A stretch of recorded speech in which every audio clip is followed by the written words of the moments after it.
Hello everybody from DrivingItalia.net. Today we want to focus on project cars and on how to get a good default force feedback setup with the Slightly Mad Studios game. The game offers a lot of different force feedback settings, but it's not so easy to set them up in the right way. So today we want to give you a good idea on where to start with a Fanatec CSL Elite base, and you can find out more details on the game's force feedback on the official forum. Follow us to get a general idea on how to move when you are setting up the game. Since patch 11.1 released a couple of weeks ago, the game has added official support to the latest Fanatec base. This can be noticed pretty easily once you start the game and go into the options settings, because the base will immediately appear there. So click on the top right menu, select options and then controls. As you can see from the image, you can already see the base here, and now you can click on edit assignments and go in the first option menu. Be sure to map all your controls, especially the pedals, in case you are using separated pedals with the base. Then focus on the right and have a look at the game column. There you have to set up the cycle HUD display button. It is very important to do this, and you will learn why in a few moments. Now go back to the configuration tab and be sure to set up all the dead zones to 0. By default they are set to 7, which is not a good settings for a steering wheel. Tune also the force feedback to 100, because 50 is a very low level for this base. Okay, now we are ready and we can start a practice session. We suggest a track like Alton Park International because it's one of the few laser scan tracks from the game and offers a better idea of the force feedback, and also a car where the aerodynamics plays an important role in its feedback. Okay, now we are ready to go on track. And do you remember that HUD button you mapped a few minutes ago? Okay, so now push it until you see this telemetry appear on screen.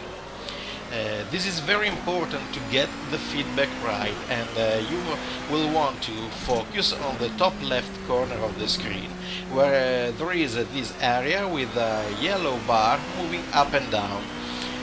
That line basically means is the strength of your force feedback. And have a look at what happens here. As you can see, that line becomes all of a sudden completely flat. When this happens, basically your steering wheel is outputting all its power without being able to transmit any other feeling to the player. If there is a bump on the road, if you're locking your wheels, or you're passing over a curb, you literally won't feel anything at all, and this is really far from the ideal situation. Let's have a look at the next turns, and you will see this situation happens even in turns where you're not applying a lot of force, where there isn't any aerodynamics playing an important role in the way the car drives. So what we will try to fix with our suggested setting is this problem, which is called saturation or signal clipping. You also saw it here, but now let's focus on the next 3 turns that will show this problem even more. So first turn, it already is visible how the signal is clipping. Now this fast left corner is not too bad, and the wheel still behaves properly. The next turn instead will be the most problematic one, as you will basically face it almost full speed.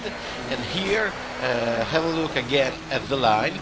You see, it's quite completely flat, and we lost the car without basically feeling anything at all. And this isn't what you want while you're driving. So let's go back to the main menu to find out what to change in order to have a much better feeling of the car. So let's click on options again, controls, and now let's focus on the bottom right settings called calibrate force feedback. Here we are offered with a menu which has 3 different settings. They are custom, in case you already modified something, classic, or predefined. It's not very clear what difference there is between predefined and classic, even if from what we saw on the Slightly Mad Studios forum, predefined basically was thought for the low-end wheels, so to have less dead zone and stronger feedback, while the classic force feedback setting is thought for better wheels, which can also provide a good feedback at low speed, where usually steering wheels with not so powerful motors are not able to give you an idea of what the car is doing, nor or any feeling of the road. So let's focus on the most important settings for your wheel, and that setting is the so-called tire force. Lower this value from the predefined 100 setting, 100% to 70. Then go down to the bottom and have a look at the gain. Be sure to set it at 1. Okay, now let's go back to the configuration page and set up again force feedback to 100, because it's very likely that changing the feedback type to classic has reset these settings to 50. Okay, now you are ready to go back on track again, and let's have a look at the yellow line and how it changes its behavior this time that we modified all those settings in the menu. Go, go, go! Let's get out of the pits.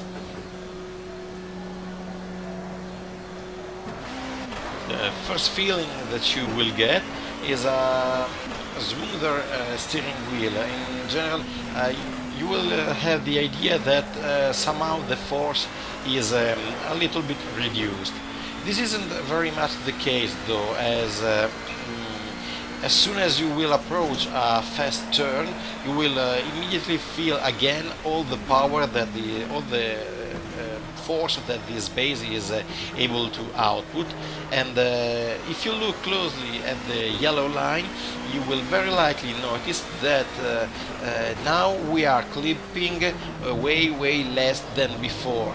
In this chicane, basically, we are always there always is a slight margin to the top, and this happens basically all over the track. So in this case, it means that if during the turn we are losing grip or we are passing over a curb, our base will be able to provide this feeling, to convey this feeling to our hands, something that before simply was not possible because the signal was clipping.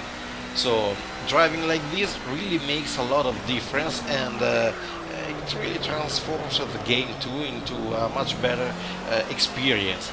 So let's focus now on the first 3 turns, and let's get a better idea of what happens to our base. As you can see here, literally no clipping at all, which is a very good thing. Now again, this left-hander shows a very dynamic yellow line without any flat part of the line. And now we are facing again this very fast left-hander, where yes, the signal clips a bit, but not as much as before, and this basically means that we are in a situation where our steering wheel is behaving properly for, well, let's say more than 90% of the time. So you can still fine-tune that tire force setting to get a better idea of how the car is behaving, but we think that 70 already is a very good setting to drive project cars. We hope you enjoyed this video, and hopefully you will now be able to enjoy the car even more than you did before. Thanks for watching.